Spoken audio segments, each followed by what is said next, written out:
आज जो मैं स्टोरी आप लोगों को बताने वाला हूँ वो स्टोरी काफ़ी ज़्यादा हॉरर भी है और काफ़ी ज़्यादा इंटरेस्टिंग भी है। डॉल्स का तो हम सब ने ही सुना है, मतलब हमने मूवीज़ वगैरह में भी देखा है कि डॉल्स में कितनी ज़्यादा नेगेटिव एनर्जी होती है और पैरानॉर्मल एक्टिविटीज़ भी हमने देखी हैं डॉल्स में। लेकिन आज हम एक ऐसी डॉल के बारे में बात करने वाले हैं जिसकी स्टोरी रियल है और काफ़ी ज़्यादा इंटरेस्टिंग स्टोरी है। तो आज हम रिवील कर रहे हैं जापान की उस गुप्त और शापित गुड़िया की कहानी जिसका नाम है ओकीकू। तो ये बात है साल 1918 की। एक छोटा भाई जो कि अपने जोड़े हुए पैसे लेके घर से निकला था और उसका मिशन था कि अपनी प्यारी बहन के लिए, जिसका नाम ओकीकू है, उसके लिए दुनिया का सबसे बेस्ट गिफ्ट लेना।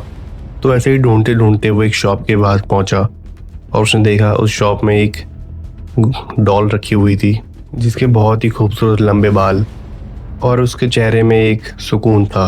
उस डॉल को देखते ही इकिची को तुरंत ऐसा फील हुआ कि ये डॉल उसकी बहन के लिए बेस्ट गिफ्ट रहेगा। तो उस लड़के ने उस डॉल को देखते ही उस डॉल को ख़रीद लिया और उसको अच्छे से गिफ्ट पैक करवा के उसको घर ले आया और वो गिफ्ट अपनी बहन को उसके बर्थडे पर दिया। और जैसे ही ओकीकू, जो उसकी छोटी बहन है, उसने उस गिफ्ट को देखा, उसको उस गिफ्ट को देखते ही उससे एकदम प्यार हो गया। उसको वो गिफ्ट इतना ज़्यादा पसंद आया, वो डॉल इतनी ज़्यादा पसंद आई कि वो उसको बस देखती ही रही। और ओकीकू उस डॉल के साथ इतना ज़्यादा अटैच्ड हो गई थी कि मतलब वो डॉल उसके लिए उसकी बेस्ट फ्रेंड बन चुकी थी। वो हर टाइम उसके साथ रहती, उसके साथ खेलती और कहीं घूमने बाहर जाती तो उसको अपने साथ लेकर जाती। और यहाँ तक कि वो उसके बाल कॉम्ब करती जैसे कि वो एक रियल लड़की है, जैसे वो उसकी रियल फ्रेंड है। उसको बिल्कुल ऐसा ट्रीट करती थी। और ऐसे ही एक दिन ओकीकू अपने डॉल के साथ बाहर गार्डन एरिया था, वहाँ पे खेल रही थी।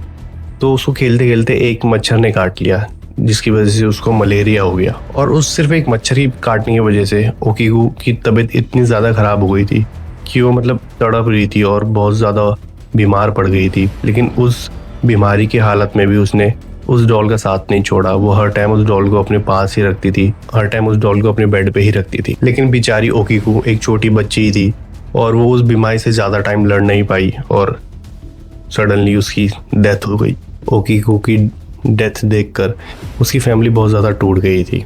तो जब पूरी फैमिली ओकीकू को दफनाने जा रही थी तो उन्होंने सोचा कि जो उसकी डॉल थी उसको भी उसके साथ ही दफना देते हैं, क्योंकि वो उसकी फेवरेट डॉल थी। कुछ रीजंस की वजह से वो उस डॉल को उसके साथ नहीं दफनाते और वो उस डॉल को अपने घर पे ही ले आते हैं वापस। हाँ, एक अलमीरा में रख दिया, एक ग्लास के पीछे, जहाँ पे वो डॉल हमेशा उनको दिखती रहती थी। और उन्होंने उस डॉल का नाम भी ओकीकू ही रख दिया था। वो उस डॉल को बहुत प्यार से ट्रीट करते थे क्योंकि वो उनकी बेटी की फेवरेट थी, उसकी एज अ बेस्ट फ्रेंड जैसी थी। तो वो उस डॉल का हमेशा ध्यान रखते थे और उसको हमेशा अपनी नज़रों के सामने ही रखते थे। बट यहाँ से शुरू होती है एक असली क्रीप स्टोरी। तो ऐसे ही एक दिन जो उसका भाई था इकिची, वो घर में घूम रहा था तो उसकी नज़र उस डॉल पे पड़ती है। तो वो नोटिस करता है कि उस डॉल के बाल कुछ पहले से ज़्यादा लंबे लग रहे हैं। तो जाके चेक करता है।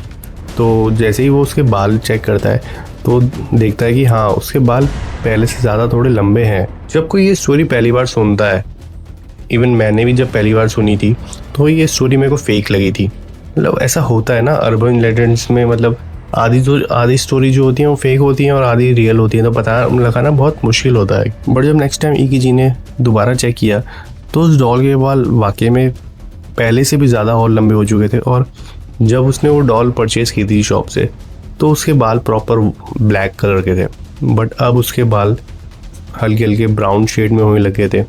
देन फिर उस लड़के ने जाके ये बात अपने मॉम डैड को बताई कि ऐसे ऐसे हो रहा है।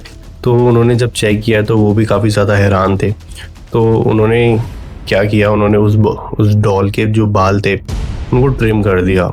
और यही थी उन लोगों की सबसे बड़ी मिस्टेक, क्योंकि जैसे ही उन लोगों ने उस डॉल के बालों को ट्रिम किया तब से ही उनकी लाइफ हेल बन चुकी थी। उस दिन के बाद से उनके घर में जो पैरानॉर्मल एक्टिविटीज़ होती हैं वो काफ़ी ज़्यादा बढ़ गई थी। उन्होंने नोटिस किया रात में जो चीज़ें जहाँ रखी होती थी वो वहाँ नहीं होती थी, उनकी जगह चेंज हो चुकी होती थी सुबह तक। और कई बार उनको ऐसा लगता था उनके घर में कोई चल रहा है, कोई वॉक कर रहा है। और यहाँ तक कि उनको रात में सोते टाइम बहुत डरावने सपने भी आने लग गए थे। और ऐसे ही एक दिन क्या होता है, उसके डैड सो के उठते हैं अपने बेड से और वो देखते हैं कि सामने वो डॉल रखी होती है। तो ये सीन देख के वो बहुत ज़्यादा डर जाते हैं। वो अपने फैमिली मेम्बर से बात करते हैं कि किसी ने ये डॉल उनके रूम में रखी है क्या, बट सब मना कर देते हैं कि नहीं, हमने तो नहीं रखी। तो ये सब चीज़ें देख के वो काफ़ी ज़्यादा डर जाते हैं और उन सबको ही रियलाइज़ हो जाता है कि उनके घर में कुछ पैरानॉर्मल एक्टिविटीज़ हैं, क्योंकि उनको सोते टाइम डरावनी सपने आते थे, रात को कोई दरवाज़ा असलियत में खड़खड़ाता था, ऐसा होने लग गया। और उन्होंने ये सब पैरानॉर्मल एक्टिविटीज़ 1-2 साल नहीं बल्कि पूरे 20 साल तक झेली। जी हाँ, पूरे 20 साल। सीरियसली क्या तुम इमेजिन कर सकते हो, मतलब तुम्हारे घर में कोई पैरानॉर्मल एक्टिविटी हो रही है और तुम उसी घर में कंटिन्यू 20 साल तक रह रहे हो। जिस घर में पैरानॉर्मल एक्टिविटीज़ होती हैं उस घर में 1 साल बिताना भी मुश्किल हो जाता है, और वो फैमिली तो उस घर में पूरे 20 साल तक रही है। और हर साल वो पैरानॉर्मल एक्टिविटीज़ साल के साथ बढ़ती जा रही हैं। और इस 20 साल में उस फैमिली ने एक चीज़ नोटिस करी कि जैसे ही ओकीकू का बर्थडे आता था, वो मतलब जो उसका बर्थडे मंथ होता था, उस मंथ में ही वो एक्टिविटीज़ बहुत ज़्यादा बढ़ जाती थी। तो अब उस फैमिली को समझ आ गया था कि जो भी ये चीज़ें हमारे घर में हो रही हैं, ये पॉसिबल है कि ये उस डॉल की वजह से हो रही हैं। तो इन 20 सालों में उस फैमिली ने बहुत कोशिश करी, बहुत सारे प्रीस्ट को बुलाया उस डॉल को साफ करने के लिए, उसको क्लेंस करने के लिए, जो भी उसमें नेगेटिव एनर्जी है उसको दूर करने के लिए। बट जब भी वो किसी प्रीस्ट को बुलाते और वो ऐसा कुछ करने की कोशिश करते, उनके घर में पैरानॉर्मल एक्टिविटीज़ और ज़्यादा बढ़ जाती और ज़्यादा बुरी चीज़ें होने लग जाती। तो 20 साल तक वो फैमिली कोशिश करती रही कि उस डॉल में जो भी नेगेटिव एनर्जी है उसको दूर कर सके, बट 20 साल तक भी ये पॉसिबल नहीं हो पाया। तो फाइनली 20 साल बाद उन्होंने डिसाइड किया कि वो इस घर को ही छोड़ देंगे। और उनको एक वजह ये भी लगती थी कि जो उनकी बेटी थी ओकीकू, उसकी जो ग्रेव थी वो घर के काफ़ी ज़्यादा नज़दीक। ये भी एक रीज़न हो सकता था कि उनके घर में जो पैरानॉर्मल एक्टिविटीज़ हो रही हैं वो उसी वजह से हो। तो जब उन्होंने डिसाइड किया कि वो किसी और घर में शिफ्ट हो जाएंगे, तो उन्होंने डिसाइड किया कि वो उस डॉल को अपने साथ नहीं ले जा सकते। तो उस फैमिली ने उस डॉल को दे दिया मेनेंजी बुद्धिस्ट टेम्पल में। और जो मेनेंजी बुद्धिस्ट टेम्पल है, उस वहाँ के टेम्पल के जो प्रीस्ट थे, उन प्रीस्ट ने भी काफ़ी ज़्यादा कोशिश करी उस डॉल को क्लींस करने की, जो भी उसमें नेगेटिव एनर्जी थी उसको दूर करने की, बट वो सभी असफल रहे।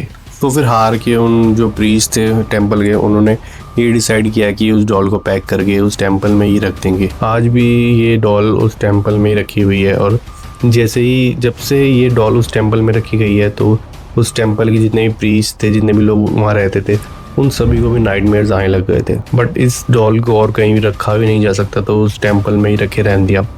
और कुछ टाइम बाद उस टेम्पल के प्रीस्ट ने, उस टेम्पल के लोगों ने भी नोटिस किया कि हाँ, वाकई में उस डॉल के बाल टाइम के साथ बढ़ रहे हैं। करंट टाइम पे बुद्धिस्ट टेम्पल वो काफ़ी ज़्यादा टूरिस्ट प्लेस बन चुका है और काफ़ी ज़्यादा लोग आते हैं वहाँ पे उस डॉल को देखने। हाँ, क्या जो स्टोरी है वो सच है, क्या सच में उस डॉल के बाल अभी भी बढ़ रहे हैं। लेकिन जो भी लोग उस डॉल को देखने जाते हैं, टूरिस्ट वगैरह, उन लोगों को भी नाइटमेयर्स आते हैं। और काफ़ी सारे टूरिस्ट ने ये क्लेम किया है, ये रिपोर्ट किया है कि टाइम के साथ उस डॉल का मुंह भी ओपन हो गया है और जो उसके माउथ के अंदर टीथ भी नज़र आते हैं। मतलब जैसा एक रियल बच्चे का फेस होता है, रियल बच्चा होता है जिसके बाल बढ़ रहे होते हैं, जिसके मुंह में टीथ ग्रो कर रहे होते हैं, वैसा शेप वो डॉल धीरे धीरे ले रही है। तो अगर तुम लोगों को ये वीडियो पसंद आई तो मेक श्योर आप इस वीडियो को लाइक्स और शेयर करें और चैनल को सब्सक्राइब जरूर करना। तो मिलते हैं अगली वीडियो में किसी और स्टोरी के साथ। तब तक के लिए बाय।